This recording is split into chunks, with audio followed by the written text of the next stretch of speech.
Fourth impact, tinawag na irresponsable ng PAWS dahil sa 200 na aso.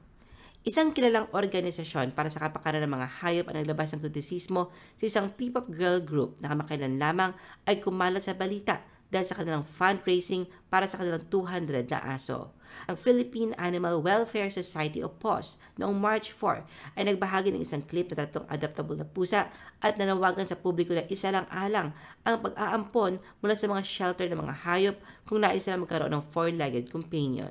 Pagkatapos ay nabanggit ang organisasyon tungkol sa girl group ngunit hindi binanggit ang mga pangalan. Ayon sa PAWS, unlike their responsible pet owners in the latest celebrity news, please never ever let your own pets reproduce. There are already so many dogs and cats in need of homes and shelters, in pounds and on the streets. Spray and neuter is the way to go. Ang mga irresponsible pet owners na tinukoy ng PAWS ay maaaring ang fourth impact, isang P-pop girl group na binubuo ng mga magkakapatid na sina Almira, Irene, Maylene at Selena Cercado. Noong nakaraang linggo nag-post ang isang digital platform tungkol sa girl group na humihingi ng tulong upang magtayo ng lugar na ligtas at malawak para sa kanilang 200 na Shih Tzu dogs. Ang post ng media platform ay nagkamit ng 18,000 likes and reactions, 3,500 na shares, at 5,300 na mga comments. Noong February 23, naglunsad ang fourth impact ng isang GoFundMe page kung saan nila pinaliwanag ang kanilang dahilan na tinukoy ang mga reklamo sa ingay mula sa kanilang mga kapitbahay.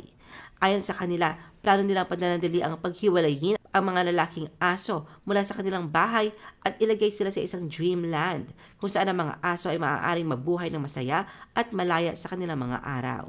Sinabi ng girl group na nagsimula ito ng regalohan sila ng kanilang mga tagahanga ng 5 Shih Tzus. Sa paglipas ng panahon, ang kanilang pagmamahal para sa mga furry babies na ito ay humantong sa di inaasahang mga biyaya, ngunit nagdulot din ng di inaasahang mga hamon. Bagamat abala sila sa kanilang mga schedule, binubuhos nila ang kanilang mga puso sa pangangalaga sa kanila.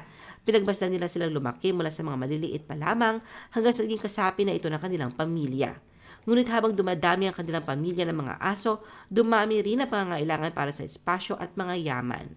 Plano nila makalikom ng $10,000. Nakatanggap na sila ng $830 hanggang sa ngayon.